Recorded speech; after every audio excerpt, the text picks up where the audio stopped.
This is KUGAN CASSIUS for IFL TV in association with MTK Global. Delighted to be joined by, on the telephone, keeping our social distance, Mr. Peter Fury. How are you, Peter? Yeah, it's not a bad idea the way things are going at the moment, is it? No, we're all obviously being advised to keep away from each other, and it's just crazy, Peter, kind of how things are evolving every day and things are changing every day, and it's just a situation that I'm sure you or no one else has ever kind of experienced. Well, I'm just watching this news and I'm at home, and it's a joke what's happening. You know, the people are rushing to the stores, queuing a mile long on the car park, so they're happy to catch corona to get some toilet roll. It's true. So where are these people's heads at? They're just panicking, and you know, they're blaming the government for this and that and the other. It's got nothing to do with the government. When people speak, people need to listen, because that Boris Johnson, he's basically said, hasn't he? You know, you need to be 2 meters apart. Look at what happened Sunday. They're all out on the park, all together. So it's highly likely the majority of them now has got it. So for the sake of sitting at home, they've probably got the virus. So these people, I don't know what they need to make them wake up. And when the army does come on the streets and we get martial law here, and everybody's told you can't come out, you can't do this, they've caused it on themselves, where there wouldn't be no martial law, there wouldn't be anything if they just abided by the rules and only went out when they needed to go out, kept a distance from people. But in a minute, they're going to get the rough treatment because the army's going to come out and they're going to be dictated to and told what to do. So because they can't control themselves and be told politely to watch what they're doing. Yeah, I mean, it seems like today it's kind of not in our hands, but it's more in our hands than it could be if we're told that we're not allowed to leave the house. So the power was kind of sort of with the people to listen to what the government and Boris Johnson are saying, abide by them, and then this situation would resolve quicker whenever that is, but that doesn't seem to be happening. We have seen kind of images and videos of, like you just said, people just climbing literally over each other for toilet roll, and people still going out over the weekend. They think they're kind of getting round the situation, but that's not the whole point of it, is it? You've only got to look at Italy. Did he think all this on the television is made up or something? You know, people's dying all ages as well, especially the elderly. It's people need to wake up and wake up fast. I believe it's probably, look, nothing's never too late, but I think there's probably up to 1 million people got it here already. You know, because it comes out later on. It could be 23, 4 days, as we know, and they've been socialising. You know, probably 30% has been listening and 70% hasn't. So it's one of them. So it's critical times. But we've just got to crack on. But people, you know, they've only got themselves to blame because they haven't been listening to what they've been being advised. How have you kind of been dealing with it, Peter, you and your family? Can you just kind of give us a day-by-day account of what you guys have been up to? Well, you know, there's businesses, so obviously, you know, I've been to speak to the staff and stuff like that and tell them about the safety measures. We've issued everybody letters, probably 500 people with letters, stating they need to be apart, don't come out necessary, isolate, just reiterating what the government's saying. And we've put all that out to the people on the parks that we've got, and just been doing that, really, talking to the staff, you know, because, you know, the last thing you need is people, you know, around you getting it and having problems. So I've just been doing that, really. So now that's all sorted, I'm back at home, and I've not moved. Yeah, obviously that's what everyone should be doing. Like I said, leave the house if it's necessary. But obviously, Peter, you train fighters, including, you know, your boy and that. You know, what kind of impact do you think that this is going to have on boxing, Peter, over the next sort of few months? I think it's going to have a big impact everywhere, and I think boxing should be the furthest away from people's minds, because health and safety is paramount. So I do think when things get to normal, hopefully they'll have a vaccine out. It's not a year away, like they're saying, because if that's the case, then we've all got severe problems. But I think if it does subside and it peaks, like you said, in June, and it's on its way down and they're controlling it, then maybe things will get back to normal. But I think this year is going to be all problems. I don't see much going on, to be truthful. From listening to what I'm hearing on the TV and looking at what's happening in Spain, especially Italy, I can see no boxing going on for a considerable time yet. Yeah, because we have to kind of think that, once it does level out and it does slow down, it's not going to be a case of, right, this weekend we're back to it and everyone can go back to normal. It's going to take a while for everything to kind of get back to normal, isn't it? Well, yeah, and not only that, they've got to see, the virus has stopped and it's panned out, but, people are behind the doors. What happens when we let people out on the streets again? So all these periods has got to be looked at, hasn't it? So they're not going to just go back into things and be back to square one, are they? So it's a lot of consideration needs to be met now. I'm hearing that Donald Trump, he's got a solution. They found vaccines and everything else, so please God we can get hold of that as soon as the people can and start, hopefully they get a cure for it very soon. I know you just said there, Peter, that obviously boxing is on, should be kind of at the back end of all this, which is rightly so, but, I mean, as in regards to yourself and that, is everything kind of just put on hold? What have you told, like, your boy and Savannah and that to do? I've told both of them, Savannah and you, keep safe. I've gone through all the stuff they need to be doing, and, that's paramount for me, is for the fighters and our families to keep safe. That's above everything. I know boxing is a sport and, we do what we do. But for me, it is about keeping safe, because if we haven't got people and we're losing loved ones and everything else, then the sport is like pissing in the wind. No. And I see this, and I do see this as life-threatening to this country, to the planet. Look, you're not getting presidents on the phone of all different countries and giving speeches for an hour long for nothing. We're in a serious dilemma, and we've all got to play a part to keep healthy until they find a vaccine for it. But it's very, very dangerous out there. I can't stress enough to people that this is no joke. This is life-threatening for everybody. Why do you think there's people still out there, Peter, that aren't kind of getting this message and they're not literally taking it that seriously? Well, you can't, it's just what it is. People, they choose to just, everybody's got a different approach on life, haven't they? But I'm afraid their approach on this one is only wrong. Because when they're in hospital fighting for their life, it's a different ball game. And they are right what they're saying, government. You can imagine now we have an influx of problems. The hospitals can't cope with them. And, what a decision for the healthcare to have to say, you just pick this one to stay alive. But this one could be alive, but we can't treat this one. We haven't got it. So one of them's going to have to die where he could be saved. Who wants to put people in that position? So these people that's doing all of this are very, very selfish people, because they're not looking at the end game, where it's going to lead, and everything else. It's like, it is what it is. The country needs to wake up, and I'm sure they are doing, but it is a little late. And it's not the government's fault, it's the people's fault for not paying attention to it. Obviously, it's rumoured that at some point this week that we may go into kind of a total lockdown. Should they have done that already by now, Peter, do you believe? Probably, yeah, because the people's not listened, have they? But then again, they didn't know the people wasn't going to listen.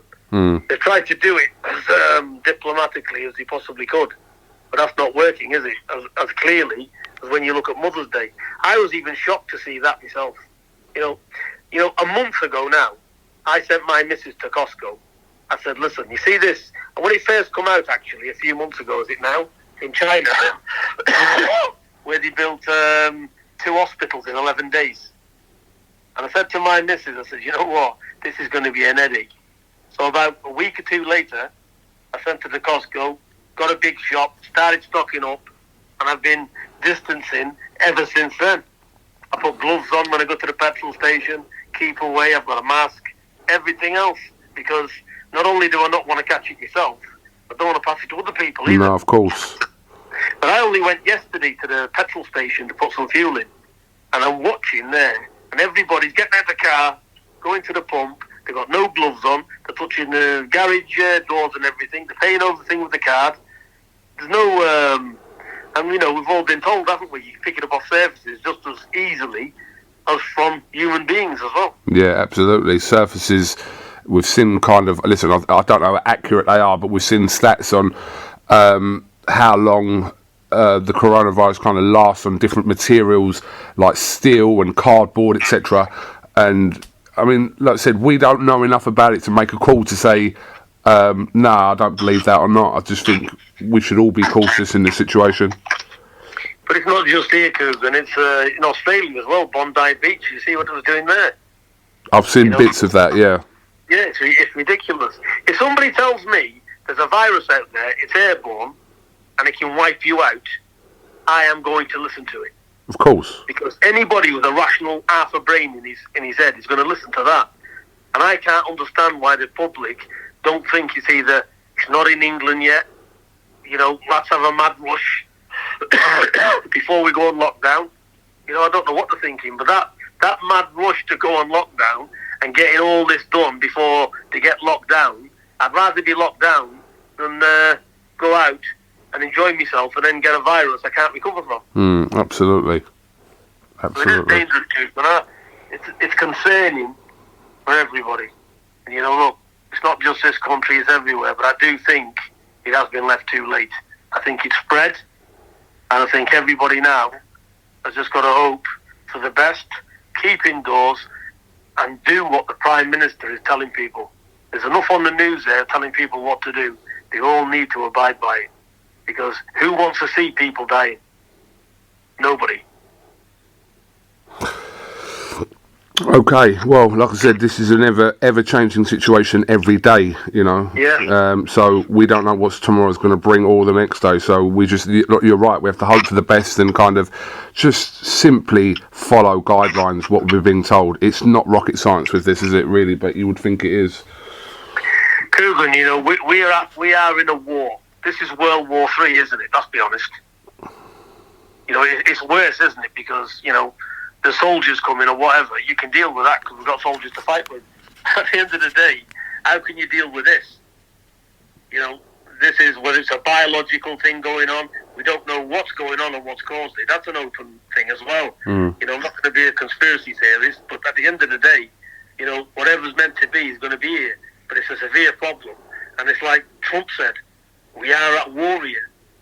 And this is what it is, because people's losing their lives in the thousands. Where otherwise they wouldn't. Well, like I said, we just, I think, I was talking to you on the phone earlier, and I think this is going to get worse before it gets better, so. Well, the thing is going to peak in June, aren't they? Yeah, scary to think that, but yeah. I tell you what, though, them Italians, I feel very sorry for them. That's just, that's unbelievable. What's happened over there? But you know what? They're a together kind of people, aren't they? There's a lot more socialising. You've got a lot of families in one house. They're very family-orientated people. So it's had a big effect, hasn't it? Massive effect, yeah. And probably again there, it's not being seen. It come out in early December, didn't it? Over in China. Well, no. And then obviously these Chinese, they travel like anything. They love holidays and photographs, don't they? So obviously Italy. Well, I went to Florence for the anniversary, and that was in the south. And it's a big Chinese gathering there of people on holiday, taking pictures or whatever they do, sightseeing. So obviously it's took its toll there. So if that's been going on, say, from early January, it's been infecting people for a month before anybody started to get onto it, and then 2 or 3 months has passed. Absolutely, yeah. That's probably why they're where they are today. The only thing I will say here, when Italy had it, they should have been more stringent, because the doctors said on the television over there as well, what is England doing? Keep these people apart, because you are going to be like this. And when you look at the stats now where we are... Similar.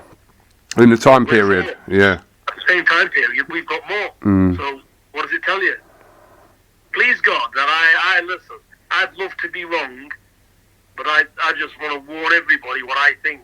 I think we're in very, very dangerous times. I see things absolutely changing in this world like we've never seen before.